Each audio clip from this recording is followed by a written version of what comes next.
one of the things that I would like to get into is the issue of individual rogue kind of behavior, bad behavior, and then systemic issues that may exist that would promote that behavior, or at least allow it to rise up, and continue. So I think it's more, for me, my perspective, and I'll explain why when we get to that. It's more of a systemic issue that needs to be addressed rather than the individual personalities. Yep.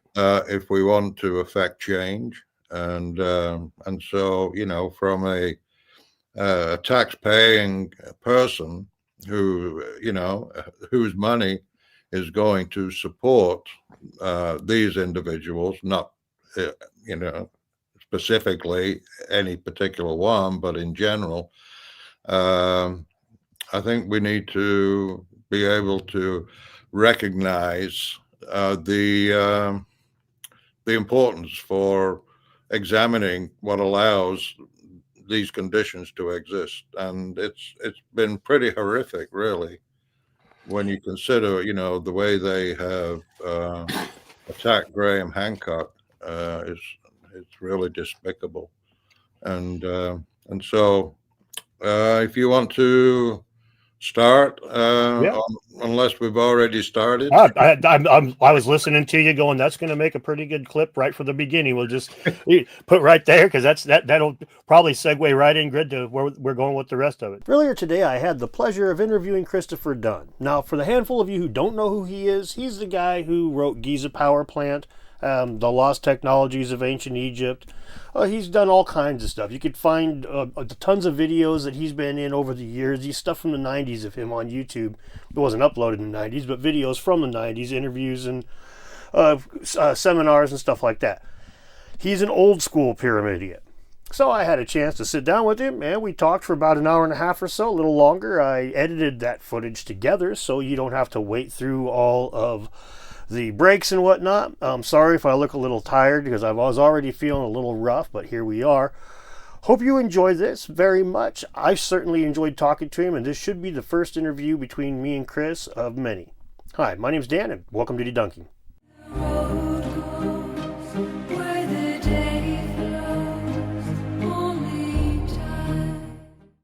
And quickly, I couldn't agree with you more. As a taxpayer, it's like, if if we're going to be contributing to this, right, there's got to be, and it's clearly a societal issue in their field. It's not. Right.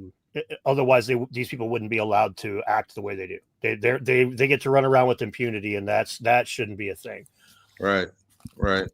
And it's just a few bad players, a few bad apples, I think.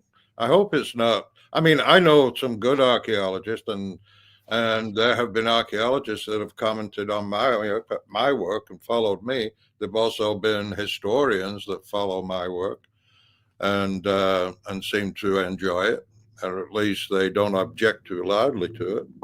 And so, it's basically having the freedom to speak your mind without fear or being attacked unnecessarily or unfairly.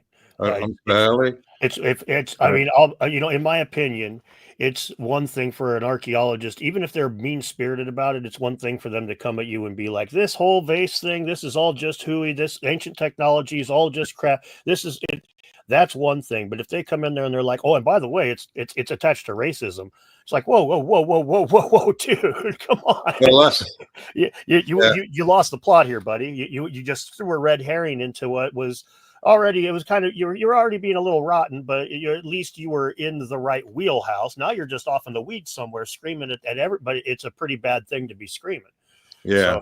So, really it is. So yeah, it's pretty despicable, like you say. But the thing is, it's kind of selective too. And, to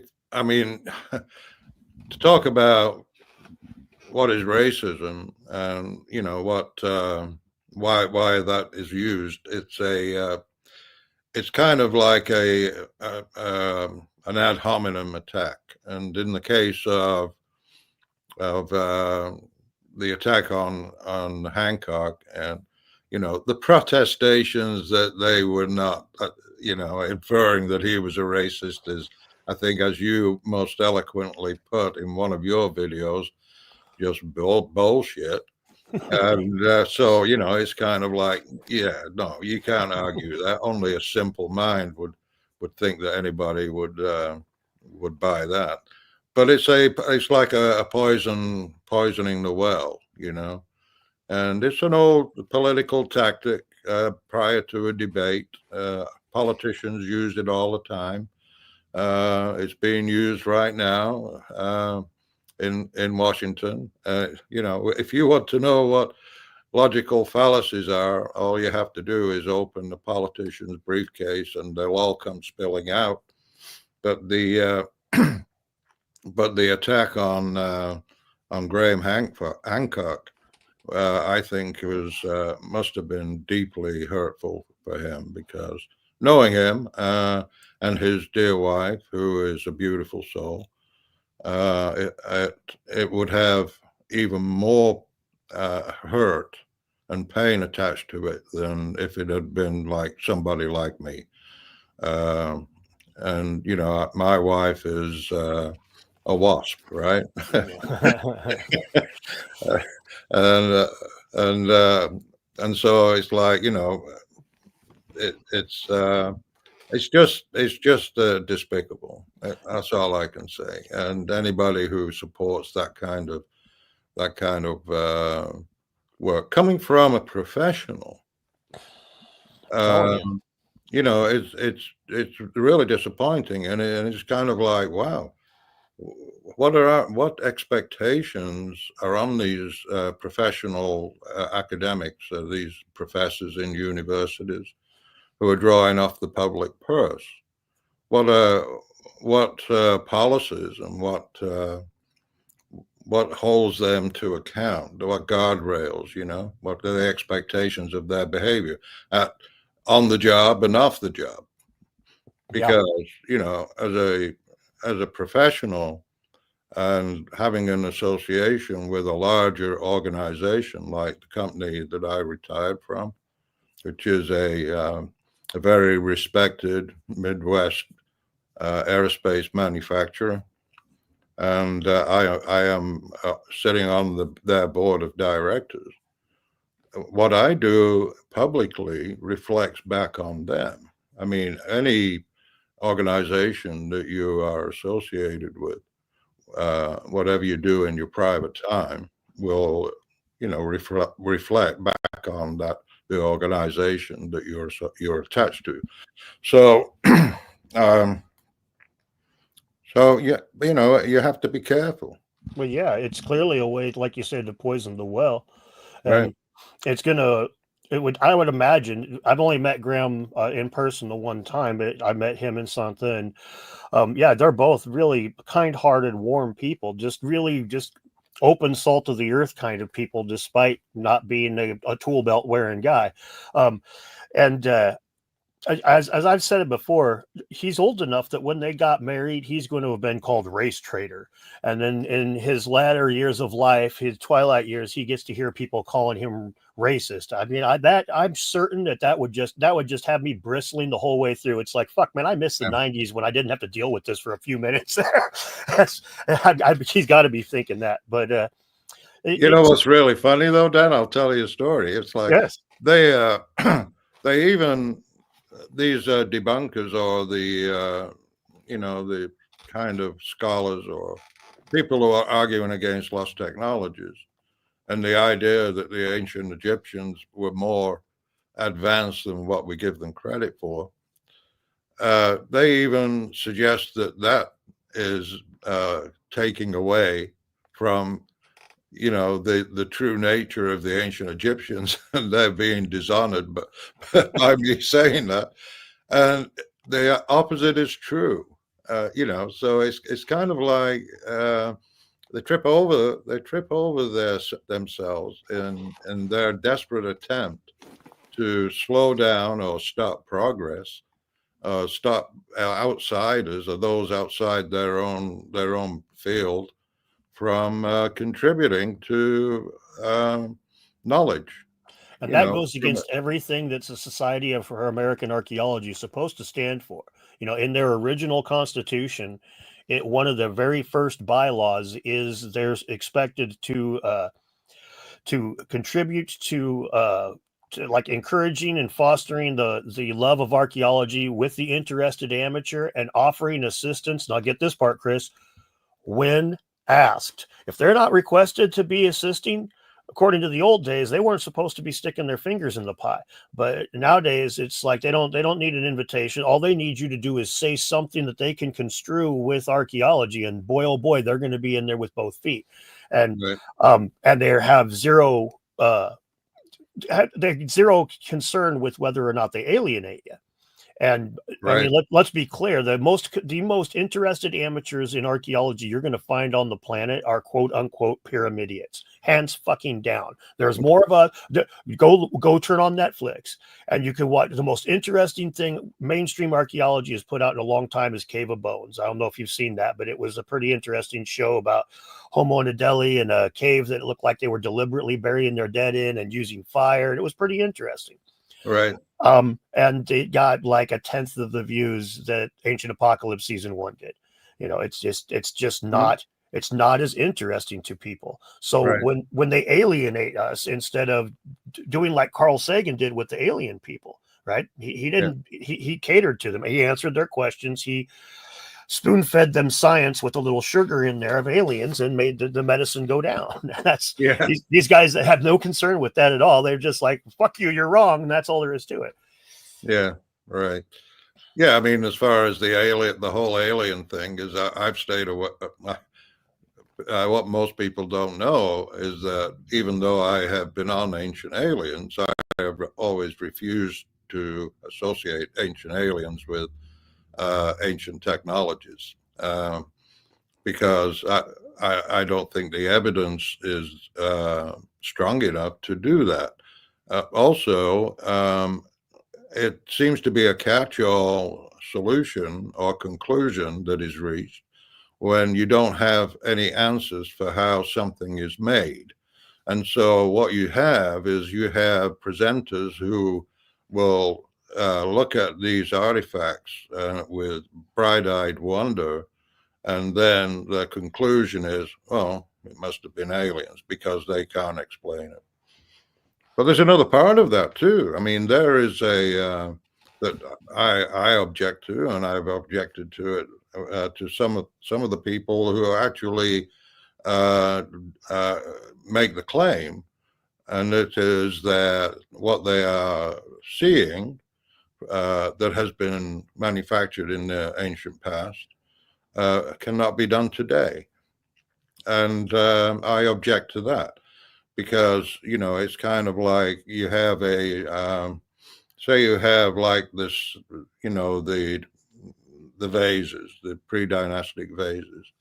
And people look at that, well, we can't, these can't be made today. That seems to be a popular saw that people will elevate. But those who make that claim really don't know what engineers today are capable of doing, and today or in the past, and it's like, even talking to modern machinists, of which there are hundreds of thousands of them now, who are accessing these kind of videos and took an interest in the whole vase project. There's they say, oh, you would definitely need to have CNC to produce that. If the work that Mark Viss did on the mathematics and the geometry, I thought was extremely impressive. But and he concluded that it must have been a Turing type machine, like a calculating machine, in order to be able to create those geometries and then execute them in igneous rock. In other words, machine them. And but I've always maintained, I think that, there are ways that you can create those vases without CNC. And, there are machines that I am aware of and knew and worked with in the past that no longer exist in modern machine shops, that were replaced by CNC. And so when you go into my work history back when I first came to the States, they in aerospace they were using machines like they call them Keller machines. These are three-dimensional profilers, and they cut dies, molds, various aircraft parts using wooden models and a stylus that follows the model, and then actually actuates the axis on the machine to machine that particular shape into metal. So it was done. I mean, those parts were made compared to today, very inefficiently, but they were made. Yeah, you do work with what you got. Yeah. And so when you look at the features on those vases, and we can talk more about that in another conversation. But when you look at the features on those vases, to just limit your perspective on how they could be made to what is available today is the wrong approach, in my opinion. I would agree with that.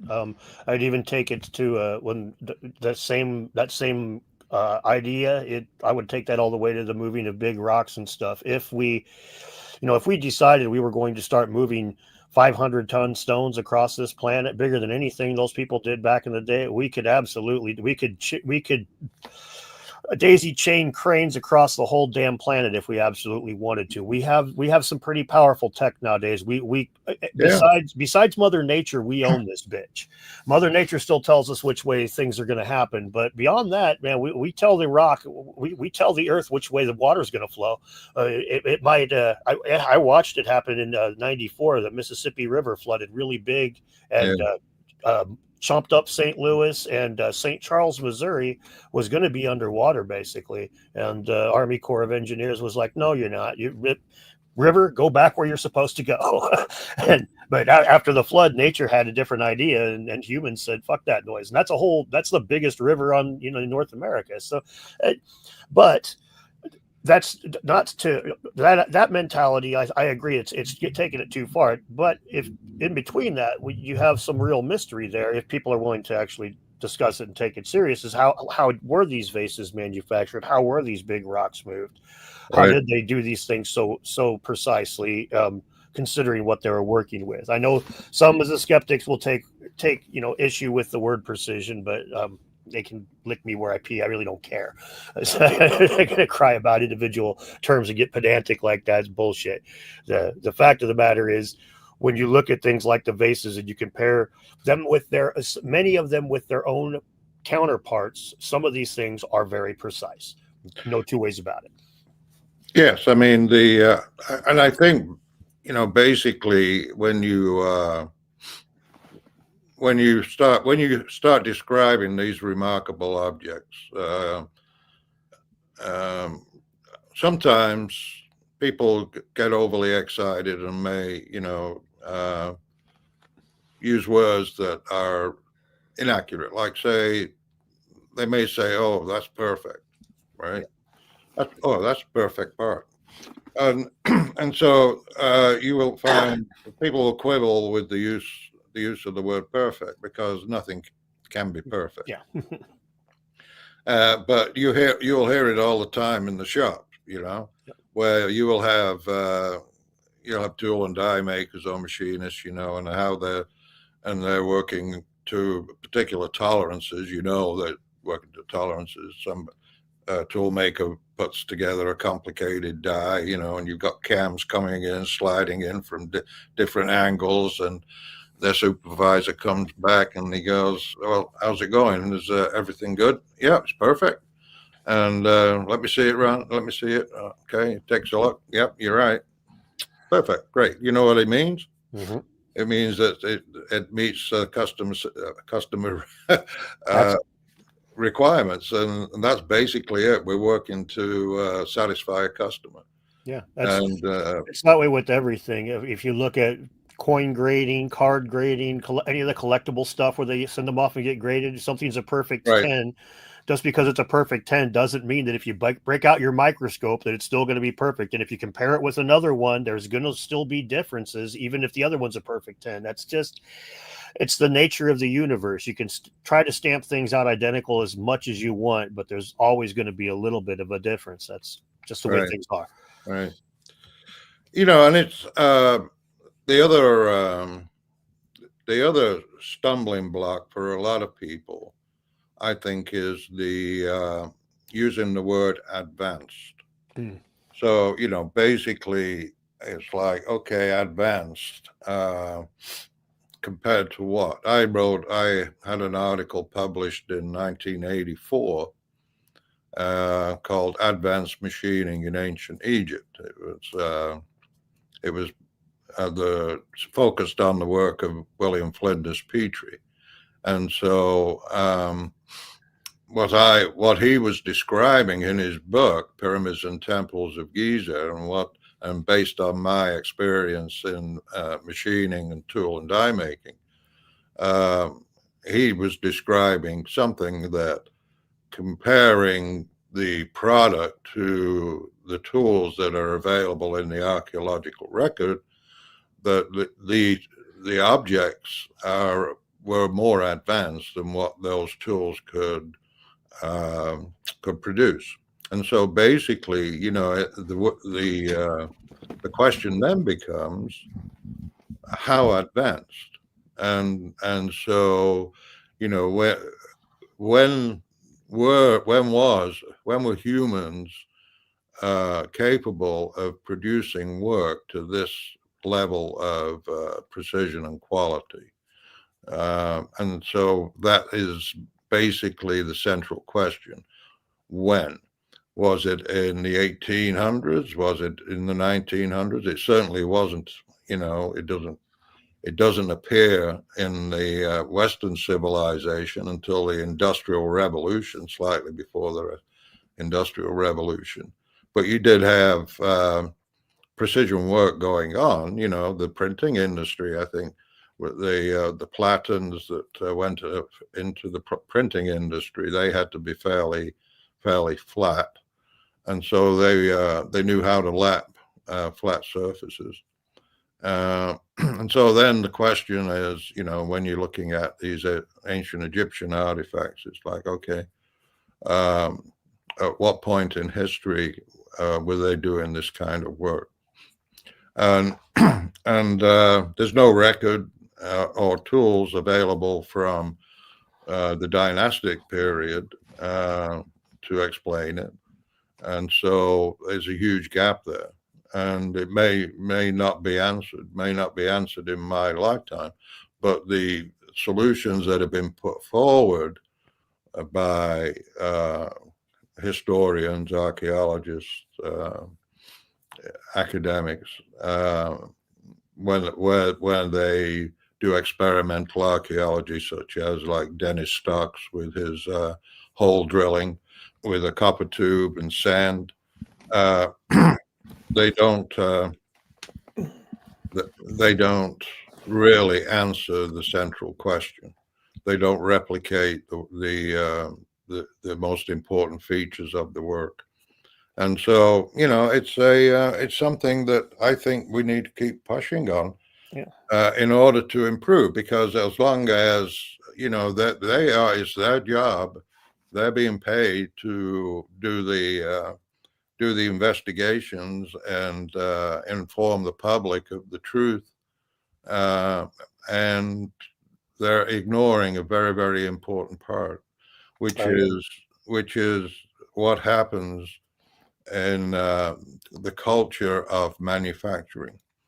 And when you look at some of these artifacts, and if you ask the question, okay, so we have this vase, and we want to recreate this vase.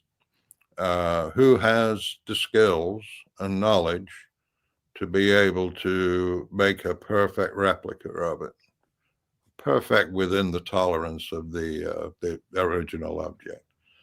And so, you follow a reverse engineering kind of process where you take measurements, and you have to have very highly detailed measurements of the object that you want to recreate, and then you have the task of selecting the process, the machines, and the people who have the necessary knowledge and skills to be able to produce.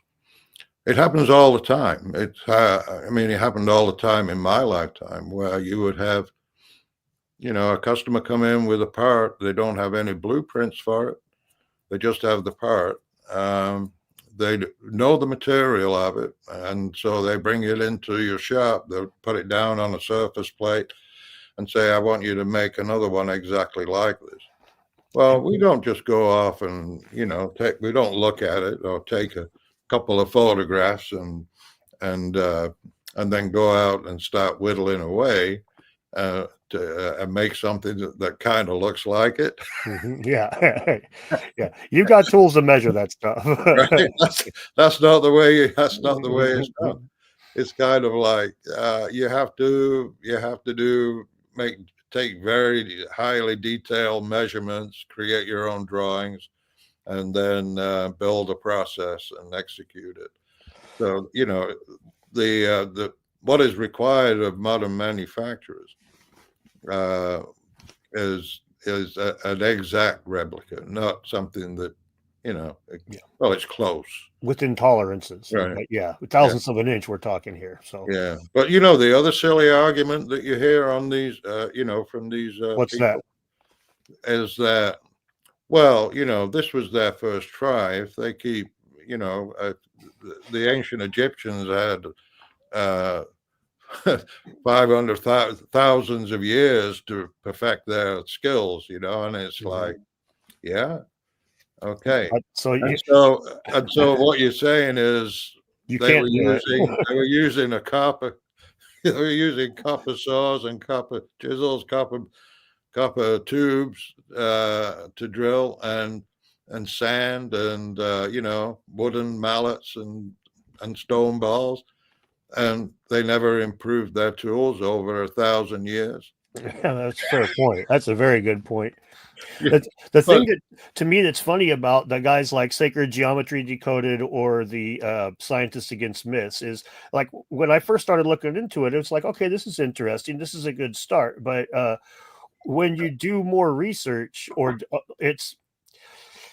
their cynicism is very telling in the fact that they don't have much of a framework to keep their stuff stable while they're quarrying it to begin with. And that just basically says right off the bat that they're not concerned with the precision of it, because in my thinking, that is really where the besides the things like the inside being carved out and the handles and stuff, the rubber really hits the road as to the precision as to how you would hold that thing and keep it stable while you cord it. That's some hard shit to do, and keep it perfect.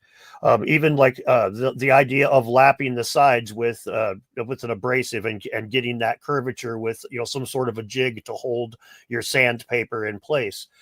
Same kind of thing. The stability required is something that I think people that don't work with tools would have a very difficult time recognizing that. It's just a tiny bit of vibration, which moving tools vibrate. I mean, how as a guy who's worked around machinists, I'm well aware that if something's a little bit off kilter on one of those lathes, they'll drop everything and get out the levels and make that fucking thing right where it needs to be, because otherwise that thing, you can't have that thing at all. No.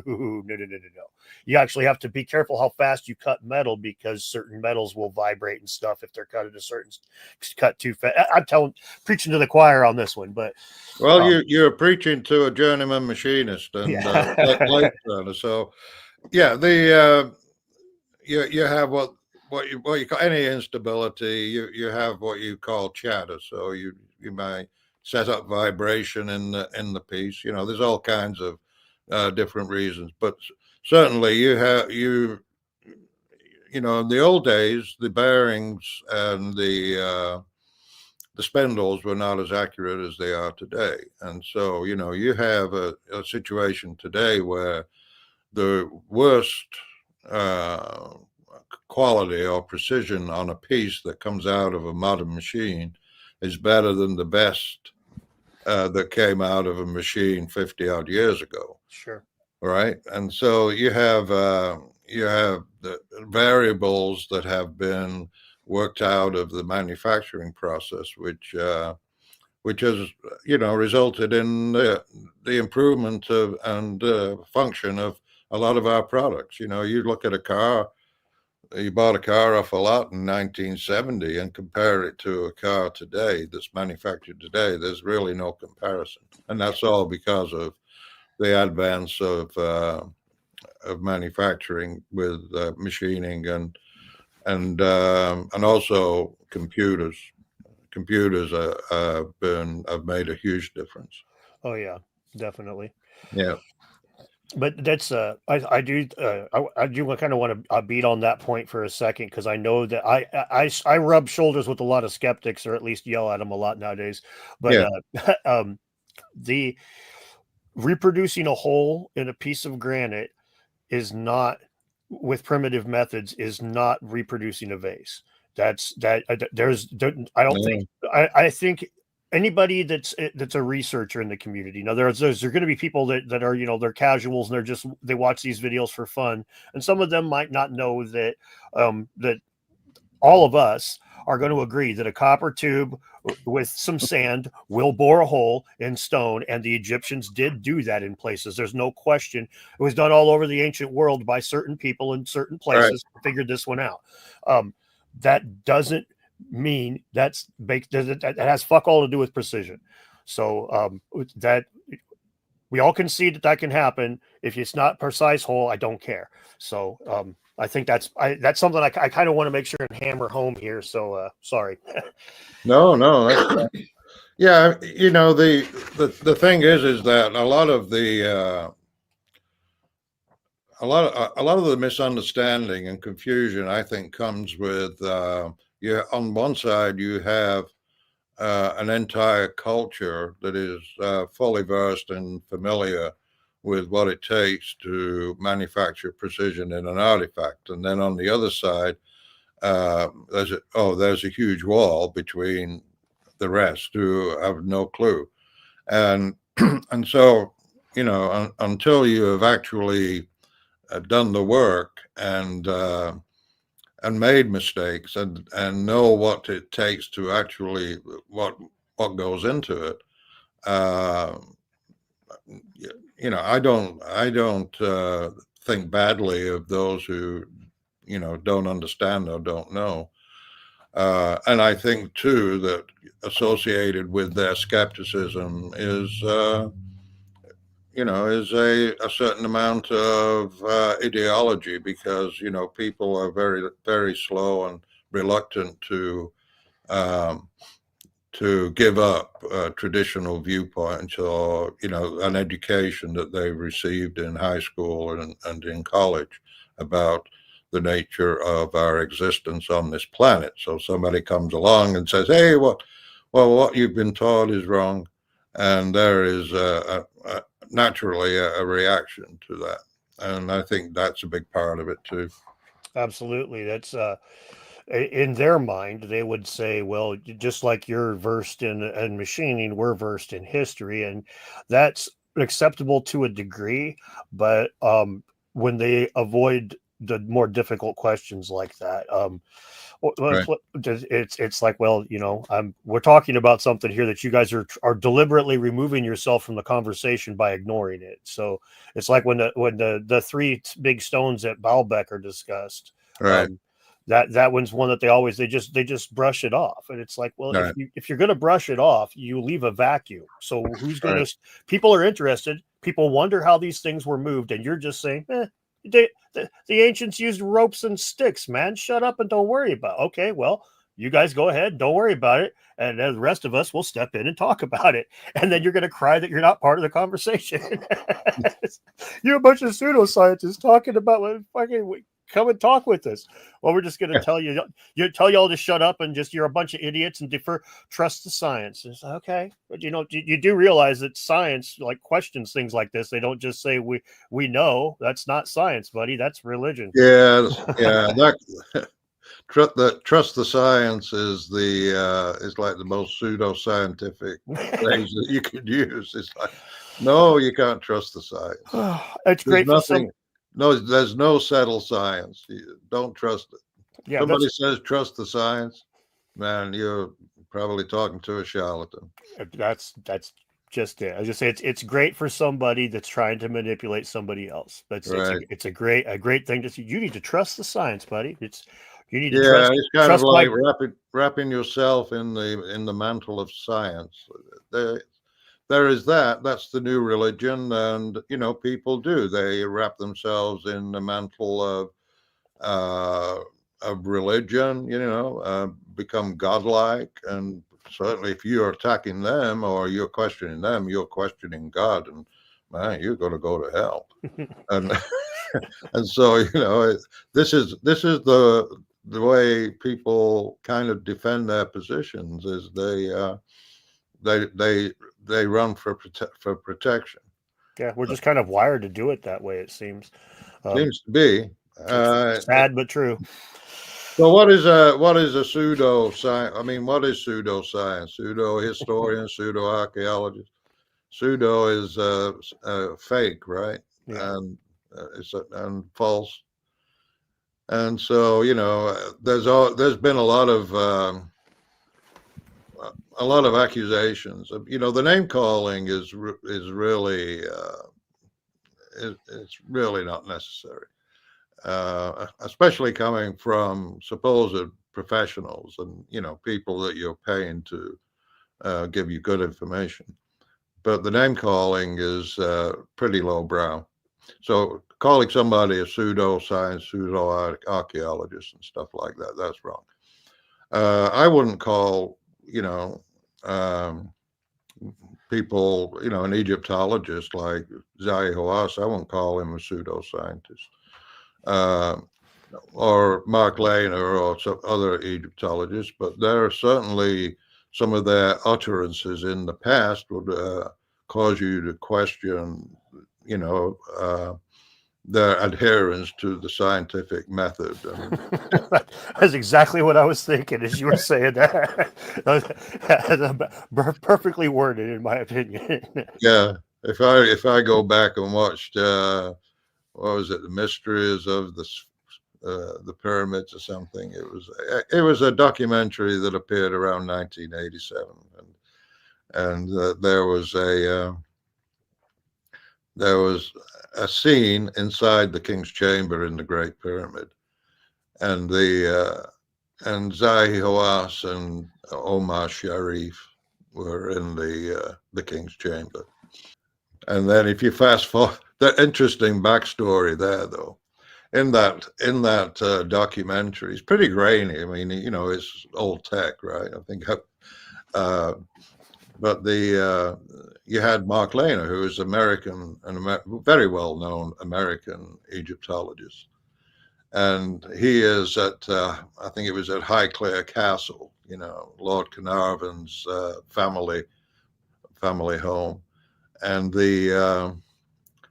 and so they're looking at artifacts at Highclere Castle. He's nicely dressed in a suit, and then he's in Egypt, and he's all decked out like Indiana Jones, right? He's got his blue shirt, his Stetson, these guys, and his blue jeans on, and is walking through Egypt. But if you look at the clip where Zahi walks into the King's Chamber, he's just normally dressed. He's got conservatively dressed. He's wearing a red cardigan, and so he's talking to Omar Sharif, and that conversation is very interesting. I'm sure you'll enjoy it. But if you fast forward right after that, and the backstory is that Zahi was kind of impressed with the look that Mark Lehner was sporting, and so he adopted the whole Indiana Jones look too. So the next time you see Zahi Hawass, he's got his cowboy hat on and wearing his blue jeans, and yeah. So everybody's a cool dude. You look good in the Stetson, man. I think we ought to take you to Egypt. Well, I like to go one of these days. Planning to, but yeah, I don't know if I'll wear a there's Stetson. a couple. I mean, there's a few instances where Egyptologists they tend to introduce pseudoscientific ideas or ideas that are not based on science, but they are more based on ideology and things like magic and stuff like that. So, well, one of them I talk about this one quite frequently, but I do it because it's the clearest smoking gun of that. The carbon dating that Mark Lehner and Zahi Hawass did under this one was done under David Koch. The Koch Foundation, when they paid to have the carbon dating done on the Giza Plateau, basically the entire fourth dynasty dated about 200 to 300 years older than the written timeline. So what do? They say, well, they must have had old wood and they did a fire and they made a bunch of charcoal at once and they used that charcoal over the next few hundred years. And that's how this happened. So you would assume that they had a site for this charcoal pit. No. You'd assume they'd have some evidence or a written. No. They just conjure this up out of thin air in order to reconcile these two things and keep that written record on a pedestal. And it's well, that's clearly pseudoscientific, my friend. One of these is hard data, and the other one is a written story. One of these is subject to being played with, the other one not so much. And so for them to come up with well, they must have had it's a whole lot different, in my opinion, than maybe some other culture just came and showed them how to do it. Well, you got as much evidence, buddy. Yeah. Well, when there's not much else and there's so much confusion, you're looking at different cultures that move into a particular area and they leave their own mark, rubbish. You have middens that they're going through different layers. How do you sort all that stuff out? Because and you mentioned the written record, or the introduction of written records, or as I think her hearsay. So you have an issue where you're introducing secondary. It's not best evidence, but and today in a court of law, if you had a written record, for it to be foolproof and accepted by the court, you would need to have somebody who had actually created that written record to testify that the written record was accurate, or the interpretation of it was accurate. So you've got situations like that, and so you have, and then you have the whole kind of what's going on in a person's mind. What is influencing their analysis, their decision. And, we're all affected by that. It's called a cultural bias. What informs you, what has informed you over your lifetime. And it's not just professionally, but personally, and, your nature and nurture, what you bring into this life and how society has affected you. Yeah, I prattle on about psychology all the time, so you're preaching to the choir on that one. Yeah. Yeah, it's kind of a interesting thing to look at. The dynamic of this playing out from a psychological perspective is kind of crazy. It's like you see like I try to stay out of politics as much as I can, just because politics is it's a good way to alienate people, and the vast majority of people that weigh in on the shit nowadays really have no business weighing in on it. So I just kind of feel like but there are a lot of ways that you can see, there are a lot of places where the same things that politicians do, like you were saying earlier, how politicians know how to be, they're the ones that know how to do some sneaky things. You see a lot of the same kind of things coming out from the scientific community, that the archaeologists, especially when the ones that are like not accusing people of being a racist. That right there is that shitty ass lawyer word speak. I didn't actually accuse. I'm not. You're the kind of person that they would call a con artist. No, I'm not saying you're a con artist. I'm just saying you're the kind of person that they would call a con artist. Fuck you. Yeah. Come on. This is the shit. If this is stuff that if you're playing a Dungeons and Dragons game and somebody starts that crap, he doesn't get invited next week. It's just bullshit. Yeah. This revisionist history, where through through the mind of a modern person, that they look into the past and examine how things were done and what was said and who the players are, and then they judge them based on modern values without giving any consideration to what were the norms in that period of time. And so, back in the Victorian era, it was perfectly normal for English people to be very chauvinistic, and to a certain extent, a lot of them still are. And so, that's just human nature. It happens all over the planet. Nobody is immune from that. People will gather in groups where they feel comfortable and are in agreement, to the exclusion of other groups that they don't particularly care to associate with. I mean, that's just human nature. Yep. And internal zeitgeists happen. Right. And stuff. I often compare that to sports teams. Like here in Spokane, like the high school I went to the high school the first year it was formed, and they hired a wrestling coach that was a really good wrestler, and he'd been a state champion, and he was just built like a shit brick house, and he came in there to establish a wrestling program there. And there was one other school that was really big, and these two schools are still 30 years later are still the premier wrestling schools in that bracket in Spokane. There's a team there's a school that has good pitchers for baseball, and there's a team that has good catchers for baseball, but there's just these internal things form. And in the case of the Society for American Archaeologists, for example, that one of those internal things that they've allowed is the allowance of political ideology to be running around in a lab coat, or in this case a Stetson, but running around pretending to be a scientist. And it's clearly ideologically motivated, has fuck all to do with actual science. It had less to do with science in that charcoal pit that I was talking about 5 minutes ago that they just made up. It's completely based on what they believe, and not even on the field, just what they believe in the ballot box or when they watch YouTube videos. Yeah.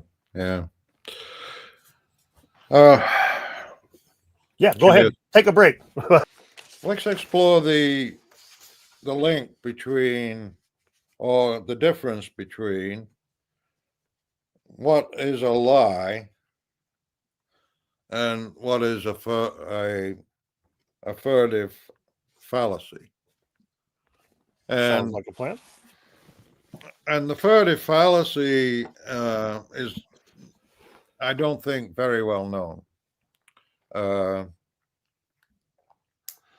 But I think it's good for people in all walks of life to have a really good understanding of what logical fallacies are, and be able to identify it and identify logical fallacies when they're listening to somebody speak, listening to somebody, trying to sell them something, which most people are, right?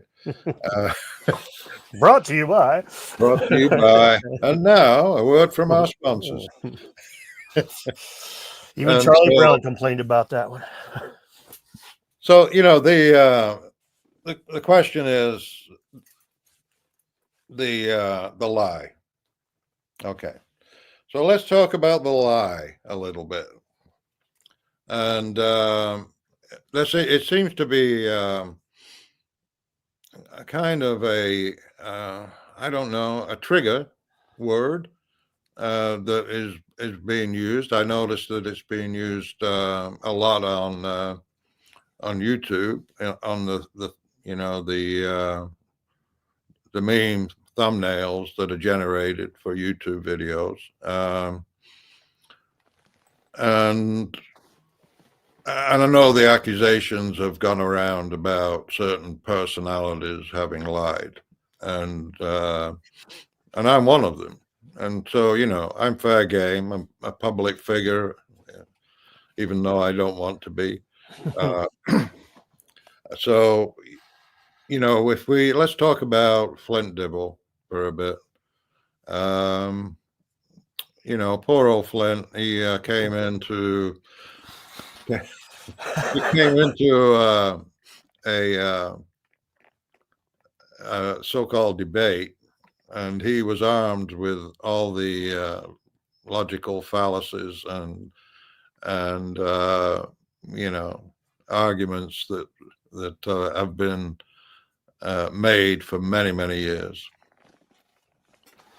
And the question becomes, if we put Flint on the stand, and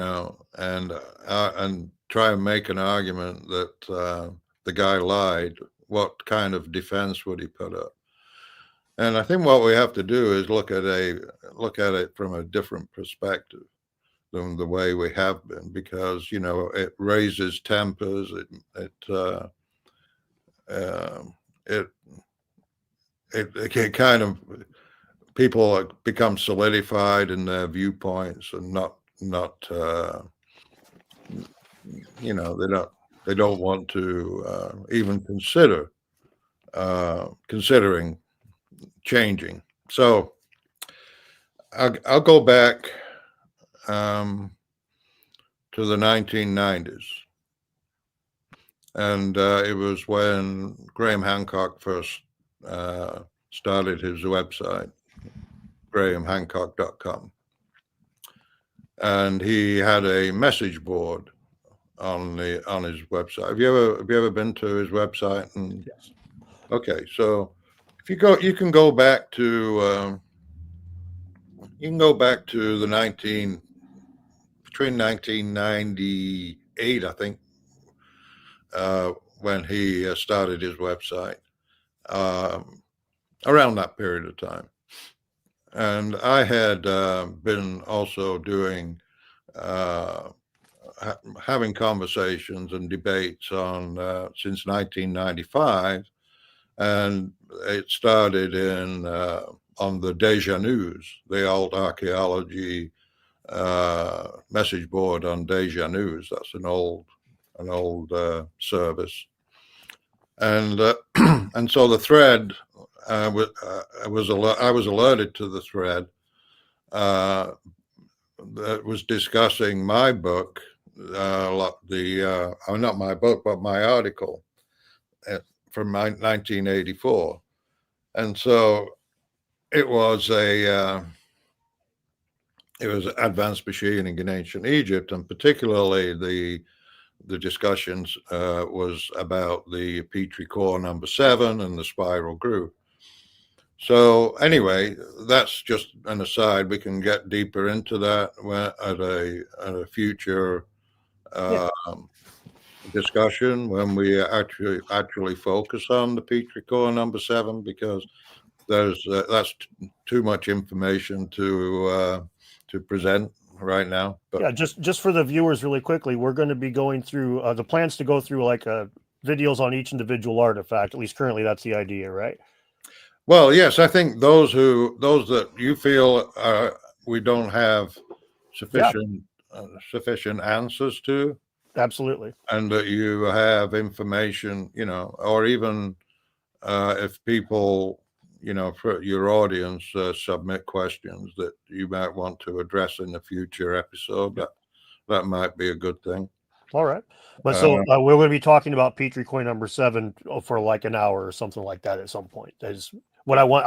I don't want people to be like, a lot of times I'll get the, don't mention something and then not talk about it. We're going to go into depth on it in the future. That's the reason we're. Well, yeah. And there's more. Right. Yes. Yeah. It's definitely in the books. It will happen. It will happen. Okay. Sorry. Didn't mean to cut you off there. Maybe in the new year. But but anyway, so this discussion was on that. Then my book was published in '98, the Giza Power Plant, and I was on Graham Hancock website discussing it, and so I spent quite a few years discussing back and forth with certain individuals about the lost technologies, the ancient Egyptians being a little more advanced than what we give them credit and basically, to very little support from the posters on the board. A few were not as rabid towards me as others, but what I love, it was educational, definitely educational.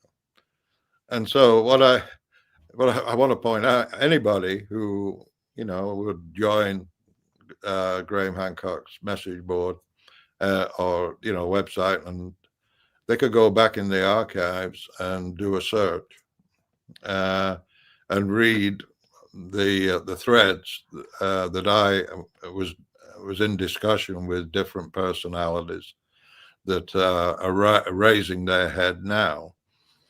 And so all these modern day YouTube videos that are now being presented in and objecting to lost technologies were discussed on that message board 25 years ago. Everything, all the same arguments, pertaining to the boxes in the Serapeum, Petri core number 7, the pyramids, were they tombs or were they not tombs? And all the various arguments were discussed on that message board. And the players involved were as I learned, they were pretty much academics. Yeah. One of the principal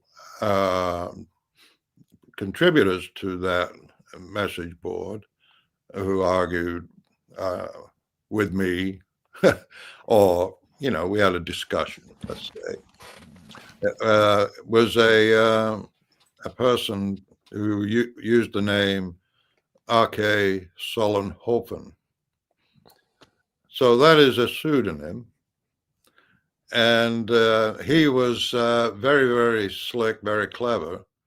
And his responses and arguments would always be followed by a long list of sources, books, journal articles, all nicely typed at the bottom of his post, according to the Chicago Manual of Style or whatever. But it was all very professional and very academic. But we didn't know who he was. Still don't know who he was or who he is. John, my money's on him. But I mean, I learned from that I will not associate with anybody who goes under a fake name unless I can know who they really are, where they're coming from, because I think that is the first lie, right? You're talking about what is a lie. That's the first lie, is using a name that is not your given name. And but there was a time during a discussion when I had published an article, I think in Atlantis Rising magazine, And Arcade, the dear fellow, said, "Send me that article." And I said, "Well, send me your address with your given name, I'll mail it to you. and I will mail it to you." He said, "Oh, you can email it to me." No, give me your name and address, and I'll send it to you. And he wouldn't do that. Of So course. anyway, but his work is evident in these videos that you will see if you watch World of Antiquities, if you watch Ancient Presence,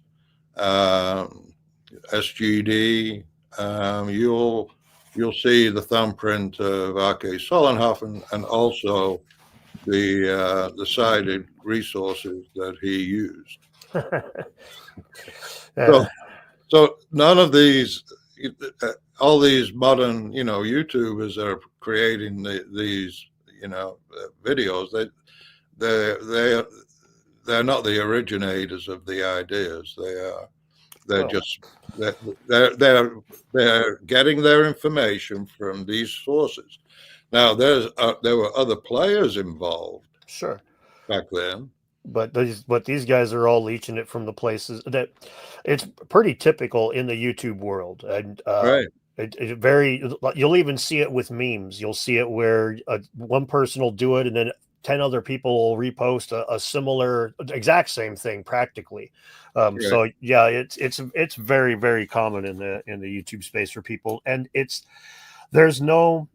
I'd like to say there's no. The fact that my channel's doing well says that there is, but there, in most people's minds, there isn't much of a market for things that aren't really one-sided. So if you go on there and say like, these we can replicate the core drilling, but we can't replicate this, so we're not really sure how they did it, but we are sure that we are onto something here. That if they go at it like this, their video's not going to get millions of views. But if they go at it and they're like, Christopher Dunn is fucking wrong, and here's the proof, well, now they've got something that people are going to watch. So it's sad, but it's the reality of it. Yeah, I mean that's basically been I think the grasping at straws. They're trying to salvage what's left of their market, and the old saying, "Follow the money." Oh yeah. They're losing market share, and so they're using advertising tactics to shame or disfavor the competition, which is people like you and me. Well, all they would have to do, literally all they would have to do, would be give these kinds of ideas a fair shake. But they built an audience already. A lot of these guys, like you mentioned World of Antiquity, Dave's got, his audience doesn't want to see him come out there and give people like Dr. Martin Sweatman or you a fair shake. They want blood. When he comes in there, they want 2 men enter, 1 man leaves. So if he makes a video, like he'll make all kinds of other videos, but they don't do nearly as well as his debunking videos. And those are not, they're not very scientifically open or anything. Sometimes he takes shots at people that are pretty easy. So in my opinion, when somebody starts getting into psychic crystals and stuff, it's like, well, I mean, you come up with whatever you want, but we can't really prove any of this shit, right? So you just may as well you're writing fiction now, buddy. But generally speaking, when he takes his shot, like his videos on Martin Sweatman, for example, are so mean spirited. His second one is just like, God dang, dude, that's just brutal, and at that point, you're stuck. Milo Rossi, Mini Minute Man, he expressed at his last video on Ancient Apocalypse, he said that he wants to quit doing debunking videos. And for about 6 months or so, he did just that. And his views went way down and he wasn't making as much money. And so he turned around and started making debunking videos again. And well, now he's back on track. It's funny they accuse us all of being grifters when the reality of it is they're not adhering to the scientific method that they claim to prop up so heavily because their grift won't let them. They need to be an asshole. Otherwise, you have millions of people cruising the internet on a daily basis looking for a fight. And And you know that it's no different than when you were in high school, right? I mean, you got two guys in the schoolyard who put the dukes up and they start fighting, and you've got the whole schoolyard. Everybody in the yard comes around and watches and picks sides or whatever. So that's it. I mean, and that is really a business model that has been used by modern media, the news media. And you know, it's a grift. Yeah, it's a way to sell advertising and make money. And so they invite, you know, the people who they want to divide people. Yeah. And I think they've taken it too far, but you know, it's human nature. I completely agree with you there. I think that it's they make these if you write an article and you are part of team A, if you write that article that sufficiently pisses off team B to where they share your article anyway, you just doubled your revenue. Good job. And so Yeah. now the country is a little bit more splintered on account of that, but whatever, we're eating steak tonight, boys. So it's like, goddamn, it's brutal. Right. So anyway, but back to let's get back to the Graham Hancock website. There was another of the skeptics, very, very, very smart people, very, very intelligent and well read and well spoken. But I was in communication with him privately, and he sent me an email, and at the bottom of the email, he had forgot to delete out a thread, a communication that he was having with other people, and I get to read who he was communicating with, and what the communication was about, and it was with research librarians, and basically what they were doing was, if a topic came up from what they considered to be a alternate historian or whatever, they would put a call out into the university libraries to do research and provide them with resources or citations on academic journal articles or books that actually deal with that subject. So, you know, I'm not a conspiracy theorist, but there was a tremendous amount of concern when the internet first cropped up, and when these message boards first cropped up, and when people like Graham Hancock and others were getting attention. There was a lot of worry about their popularity, and they needed to shut it down or dissuade people from entertaining those ideas. Yeah, I do know that John Hoops was on during the BBS days. You're old enough to remember those days, and I'm old enough to have been a kid fooling around on the BBS as a little bit young adult. But he was on like FidoNet and shit. So if you remember that, and so there's not much doubt in my mind. I know for a fact that he was involved in the early days of the internet in the anti-pseudoscience stuff. And this, like we were talking about, this kind of zeitgeist of a team having a school having a good wrestling team 30 years later. He kind of injected this win at all costs kind of attitude. It seems right out the gate, because we have, like, if you look back, you can find scientific article like E.C. Krupp. He's a astronomer, and I read his books and stuff. He's into archaeoastronomy, but he debunked the Giza Orion correlation with absolute hogwash, absolute bullshit. Claimed that it wasn't Leo at the time. He says, "Oh, it wasn't Leo back in those days in 10,500 BC." Leo wasn't the constellation you would see if you look due east at the spring equinox. It's like, dude, you could get away with it back then because there was no stellarium. You could just go download and look for yourself. But now, anyway, my point is that there was that attitude of, fake it till you make it, whatever, win at all costs, I guess I should say, Right. is really just, it's well, now it's kind of blowing up in their face, to be honest. It did take a while, but now I think the cat's out of the bag. A lot of people have seen that these guys are completely happy to be totally full of shit in order Right. to win their debates. And that's, I mean, Yeah. But back to, my previous comment about the responsibility of these institutions and to put the guardrails, what are there any policies on? I mean, we are told that we need to work through archaeologists or historians and be instructed before we start researching the past. And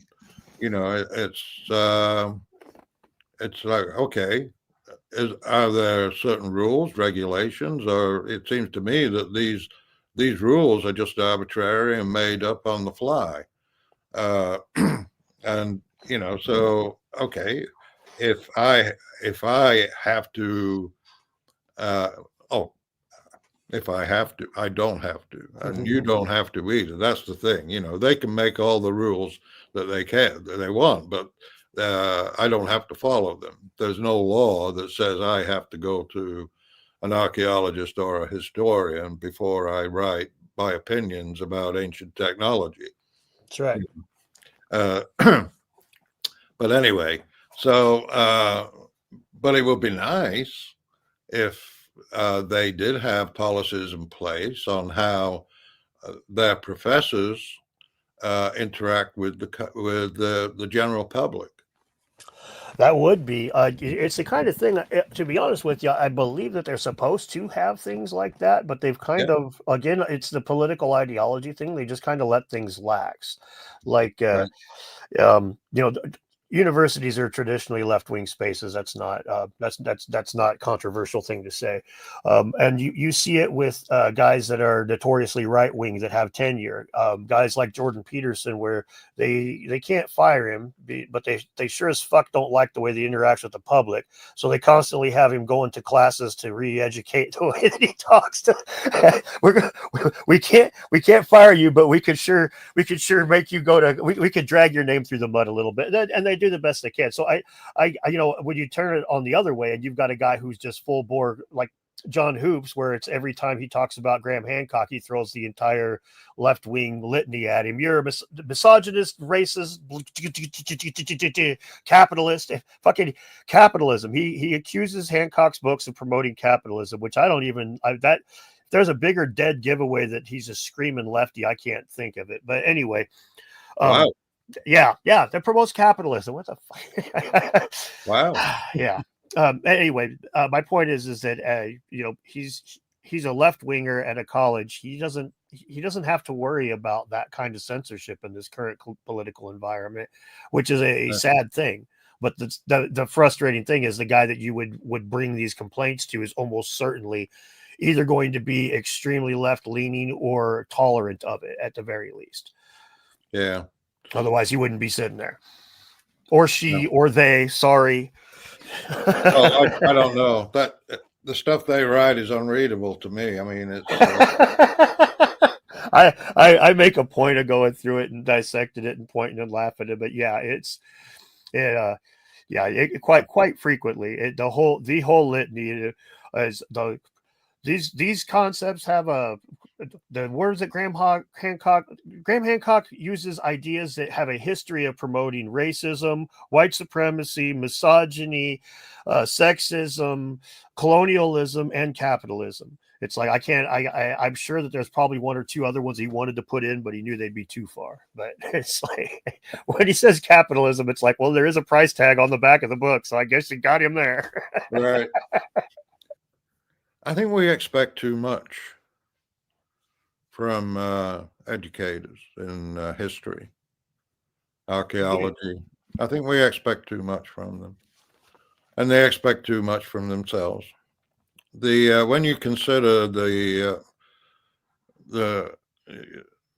civilization, culture, broadly as a country, and then when you start to, at a 10,000-foot view, then you start to focus in on these different groups and subgroups and subcultures, and there's millions of them, and the work that is performed within a country by its inhabitants, it covers a vast array of different trades, skills, knowledge, too numerous to mention, but still there are subtleties that are in existence. There is resident knowledge that is learned and informs any person who is practicing a trade or a craft or anything.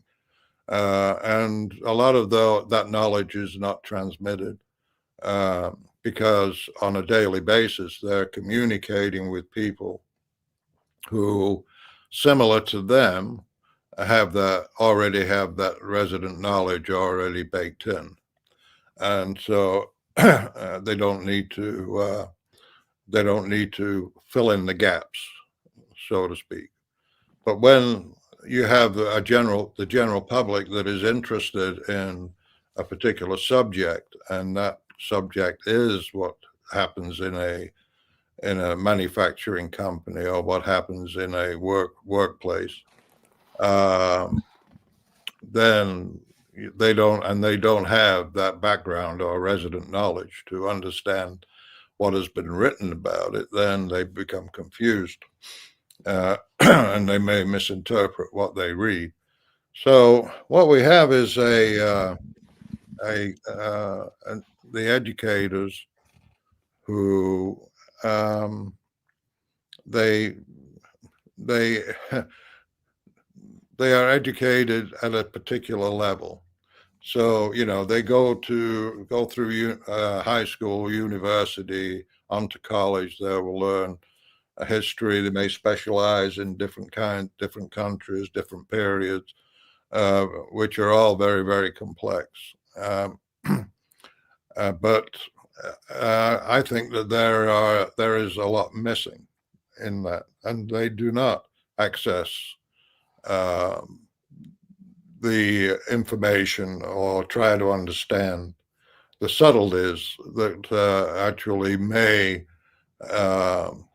have been present when the ancient craftspeople created the ancient world.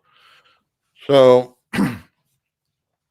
I like to give them a bit of a break on that, because it's like they are performing to expectations. They're following the same, that they've been trained to perform and think in a particular way, and so I don't think that they intentionally lie. I do believe that they will use selective evidence or selective information and leave it out of a discussion. For instance, when you had a video with Dr. Andrew White, yep, and he was talking about the use of selective information as though he was an attorney arguing for a client, and so you do have, and that's a furtive fallacy. That's what they call a furtive fallacy.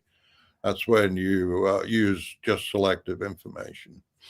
Well, you can't do that. I mean, and to be open about it, I mean, we know it's going on, but to actually admit it, I mean, that's I never expected I would have somebody actually admit. Yeah, I was kind of blown away too. I was blown away. And it's not like he's the only person who does that. I mean, I've seen it's been done by different people on both sides. So, it does seem to be a way to get your point across without. Oh, absolutely. And so I think when, Flint Dibble was on the Joe Rogan, he was putting out citing sources that had been given to him. In other words, he had basically received his training.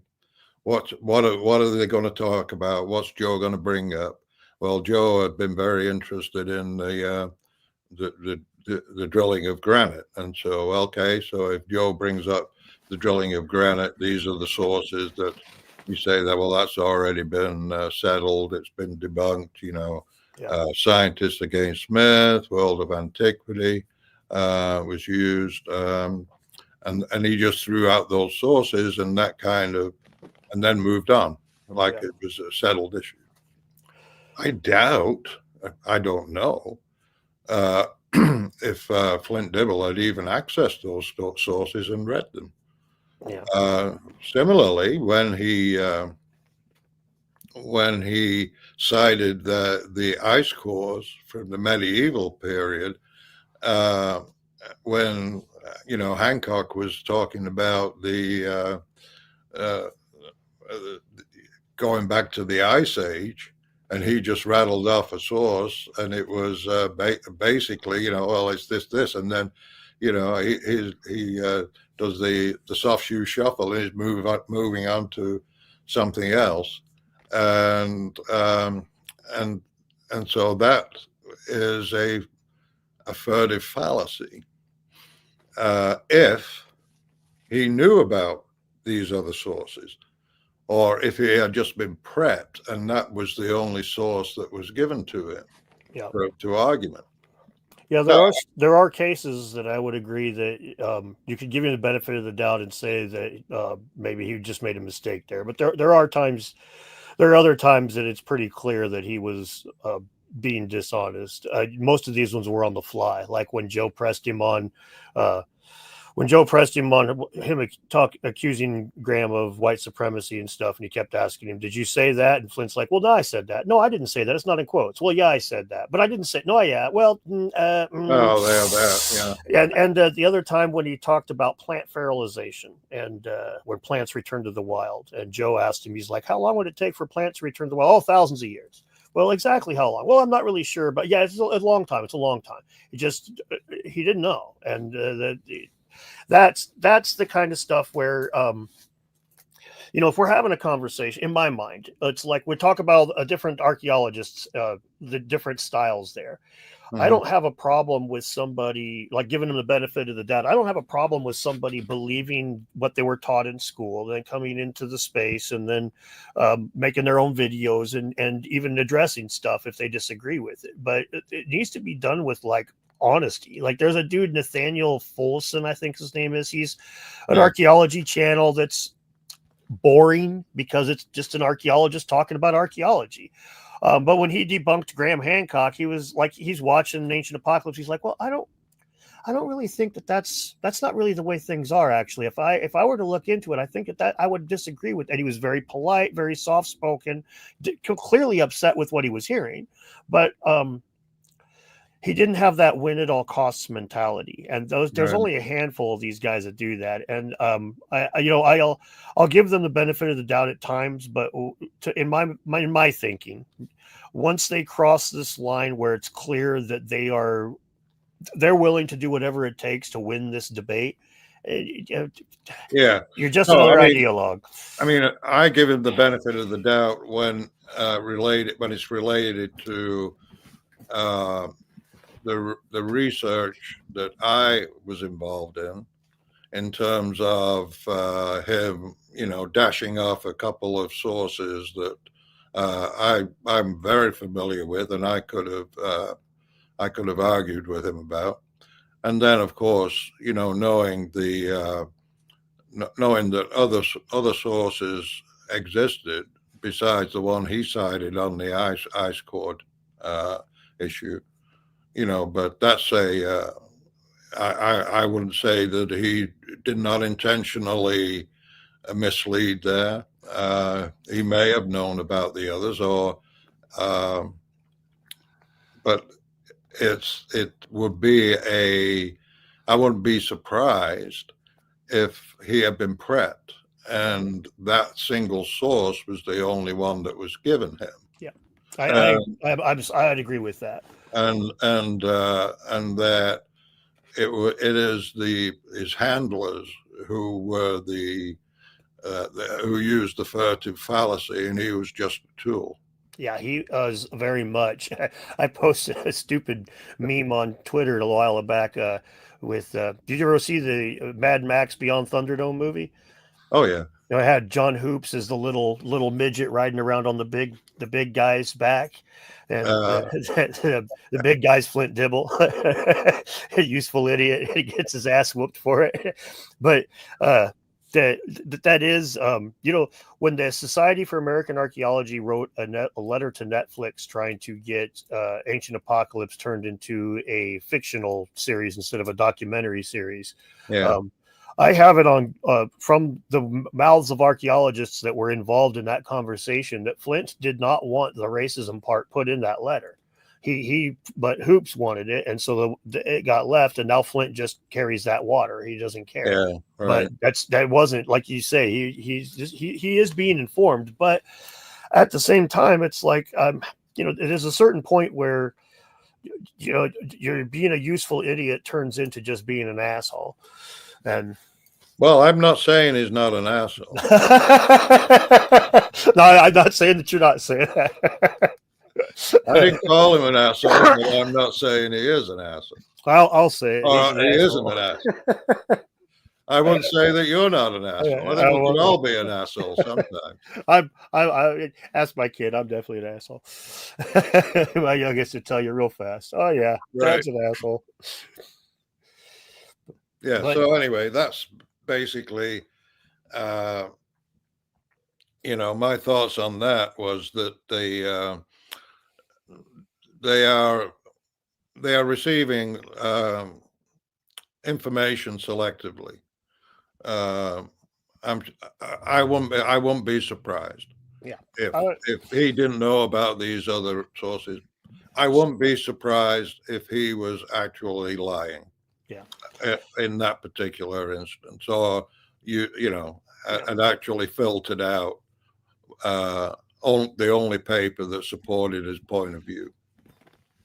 So yeah, that's just what I'm saying. No, you're fine. I tend to agree with you. Like he was when I saw the metallurgy thing, was actually funny. I was already working on the video and was getting close to being done with it when I saw you on Joe Rogan right at the very end of it. You mentioned, oh yeah, he's fucking wrong on the metallurgy. And I was just like, oh shit, I hope somebody else doesn't jump onto this. And I'm like busting my ass on this video, all this research, and been working on it for days and almost a week or something now. And then Christopher Dunn just goes and lets the cat out of the bag to millions of people. But yeah, you'd said it a few days before my video dropped, if I remember right, maybe even just a day or so. It was real close.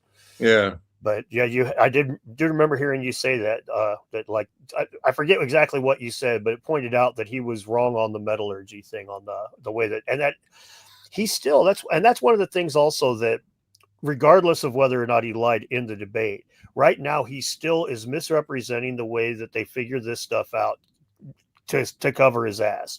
If Right. there's no archaeological site, they will never ever associate metallurgy with that time. If you have no archaeological site that has metallurgy from 12,000 years ago, they could have massive spikes in all of the right metals. They will never call it metallurgy if they don't have an archaeological site. They will attribute it to wind blowing it or to something else. They will look for another example. So and Flint just, oh no, that's not how that is. He just kind of sidesteps it. And that's, dude, he's a scientist misinforming the public about science in order to cover his own ass. I don't know how much more wrong it could get. Yeah, I mean, basically, I be honest with you, Dan, I try to stay in my lane. I respect that. You, Graham, it's kind of, I've said it a few times that I'm perfectly happy. I don't have a big pet hypothesis. I got a lot of things I dip my fingers into. I'm like, that's cool. I'm more happy to stand as kind of a bulwark between guys like you and Graham and Jimmy and Ben and all the skeptics that are assholes about it. So that I'll yell at them, and then if they have any good arguments, I'll come and ask you guys about it in a polite manner, and then they can deal with me. And well, I mean, that's kind of where they're at right now, where if they, I still don't see any responses or any response videos to Ancient Apocalypse Season 2 really up there yet from any of the main players. And I'm sure that some will come, but they're probably putting in extra research right now because they know that the open season's done. And I'm happy to do that. So have you seen it? Yeah, well, Ancient Apocalypse Season 2, yeah, it's great. No, I haven't seen it yet. Oh yeah, it's really great. It's Graham did a great job. It's almost all focused on the Americas. Yeah. And there's a lot of interesting stuff, like the genetic difference between the like what may well have been like the Clovis culture and the people from South America, and they both basically they're finding that genetically that they showed up at different times from different places, and it's just a more complicated story than when we were taught in school, as we all well know. And yeah, Thor Heyerdahl's found a little vindication and all that kind of stuff, so it's fun. Yeah. Well, I think we're coming up on an hour and a half. Yeah. So, yeah, there's one other thing that I would like to make very clear. Yeah. In terms of the lost technologies, from my perspective, okay, it's immaterial to me whether all of these artifacts and pyramids and everything was created 500 years ago, 1,000 years ago, or 5,000 years ago. The only thing that I am interested in is the truth, and that the tools that would have been in existence at the time that these things were made are properly identified, and to date they have not been. That's a good way of putting it. I would agree with that. Like when you reached out to me, actually, I'll just say this for the viewers because I'm sure you're well aware, but it was when I uploaded the video about the faces and how the symmetrical faces in ancient Egypt could have been done with a pointing machine, which is a low tech but much higher tech than what we attribute to the Egyptians of having had. So it's still, that's where I really think that science is kind of like the archaeologists involved in this are kind of they're throwing out the baby with the bathwater. You guys are bringing interesting data to the forefront that pushes these things to a higher level of technology. It changes what we know, whether you want to whether they want to go with the woo or not. Right. The fact of the matter is you bring data to bear that they just ignore instead of actually address. Right. Well, I mean, the symmetrical statues, I don't think anybody had talked about them before. I published my book in 2010, brought it to the world's attention. It was a shock to me. And so, but in my book, you see, the thing is that people don't read books these days. So,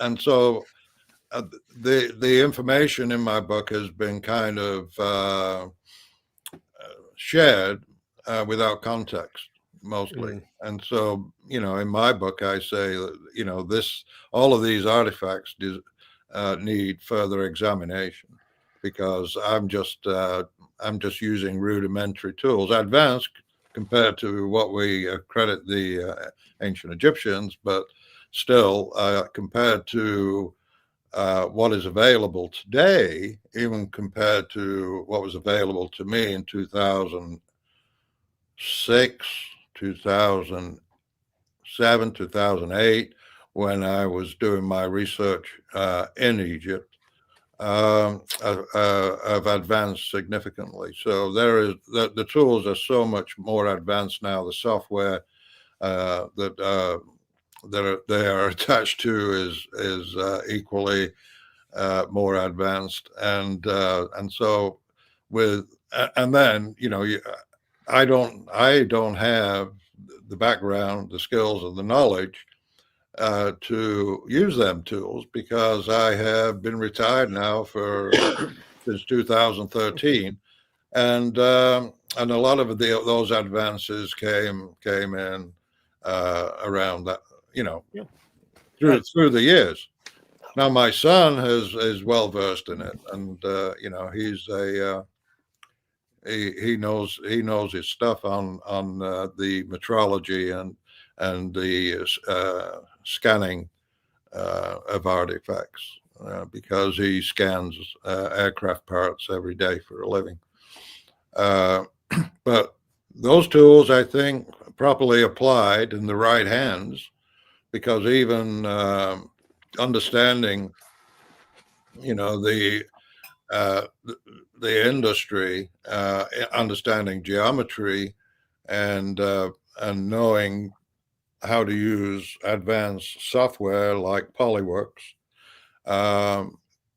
it would be important to get the most accurate information. 2D cameras are okay for, they were okay for my purposes, but they're not not something that would be used today. And so, I'm going to leave it there. Is that, it's basically being able to come up with good, solid information to inform the public correctly of what tools would have been required to create these artifacts. And then you look into the archaeological record, and then you have to explain, or you may want to explain why and how they disappeared, or if they would be found eventually, we don't know. But certainly to dismiss and not give the artifacts the respect that they deserve, because after all, we have our counterparts of modern craftsmen who were working on them back in whenever they were made, and they need to be respected. And in order to be respected, they need to be understood in the most minute detail, because as you have seen in the vase, the pre-dynastic vase, the accuracy and precision is is not debatable. I think what is now debatable is, and has been debated, is the provenance. Yeah. And that's a funny one to me, because they could just go to the Cairo Museum and like petition to test some of the ones that are clearly pretty accurate that you can see in the glass. But when you're dealing with Egyptian antiquities that are on the open market, the provenance will always be an issue. Otherwise, it's not going to be on the market. But right. and guys like Matt Bell, I talked to him about it some, and he's like, yeah, I buy these. And oh, come on, now I feel bad. But anyway, he said he bought these. I can't remember the name of the antiquarian, but he bought them from antiquities dealers that are reliable. Right. Mm-hmm. These are people that they're not just nobodies, and they're not going to risk their reputation over a $20,000 vase. Right. And these vases only recently hit those kinds of numbers. 15 years ago, you would have been hard pressed to get $500 for one. And that's a different ball of wax there. That's, yes, lots of Egyptian antiquities are faked. That's not a question, but they tend to be scarabs and statues and things that people want to actually put on a shelf. A fucking vase? Come on.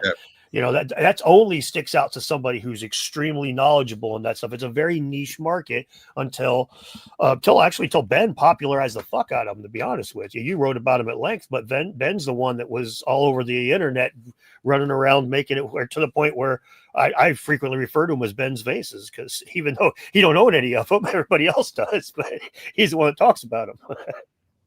Yeah, that's yeah. Well, the driving force behind that whole research was Adam Young and Alex Dunn. Yes. And so, and Ben had a channel that was dealt with these kind of subjects, and he popularized them, and he deserves credit for bringing them to people's attention. Yep. Even though, again, like I said, you're the one that really first started talking about them in the modern day, and like Adam Young and Matt Bell and a few other people, the ones that actually own the ones that you see getting tested. It's not these aren't being tested. Yeah. These aren't. You mentioned museum pieces, right? Yeah. So that is obviously the logical next step. I mean, and clearly, and that is going to happen. And actually, I think there has been one expedition or one effort to gather data at the Petrie Museum from a vase. So nice. There's information. There's work still ongoing. I mean, you know, to just dismiss it and you know, bring everybody into question and ridicule them, and you know, and create these silly little videos that criticize. That's not helpful. No, I mean, we're all we're all looking to know the truth. Yeah, most of us are looking to know the truth. Some of us are just looking to get ad revenue. Like I said earlier, with the guys writing the article to piss off the other side. We're eating steak tonight, boys. That's all that they give two shits about, whether or not they figure out where these vases came from. How many clicks did that video get? Oh yeah, that's it. So you see it. I think it's certainly a fascinating subject, and you know, and it was like, you know, I think somebody made the comment, well, I think Alex Dunn was just trying to prove his dad right. And so he kind of like, well, Alex Dunn may have been trying to prove his dad wrong, because you know how kids are, right? That's a fair point. Yeah. And it's the kind of thing I can understand why they would why they would point that out, but it's also the same kind of thing where it's like you're asking for a metrologist. It's like a professional. There's not. What are you going to do? Just go start knocking doors? You're going to go to Boeing yourself and email them, be like, hey, can you send me a list of your metrologists so that I can reach out to them to help me scan some vases? I mean, fuck, man. You're going to deal just like the vases. You're going to deal with what you got. Right. Yeah, I mean, it's the metrologists, and metrologists need a good chain of custody, right? So a metrologist will basically take an artifact and measure it, you know, using non-contact, you know, laser scanning or structured light scanning or whatever. But they do the scanning themselves, or they may analyze a STL file or point cloud taken by a trusted professional who knows what they're doing. So, you know, it's basically, there's a lot to it. And Alex can explain it more in depth than I can. He knows more about it than I do. So yeah. I'm just, you know, the old man. Well, it's getting time for me to get off here to go get my kid. Me too. Chris. Okay. All right, it's been good. So yeah, mate, I think it's good. I think we covered a lot of ground. Well, I hope you enjoyed that. We will be doing more, like I said. If you like this, hit the subscribe button and all those other things that you're already clicked off as soon as you saw my face saying, hope you liked that. Thank you very much and have a good day.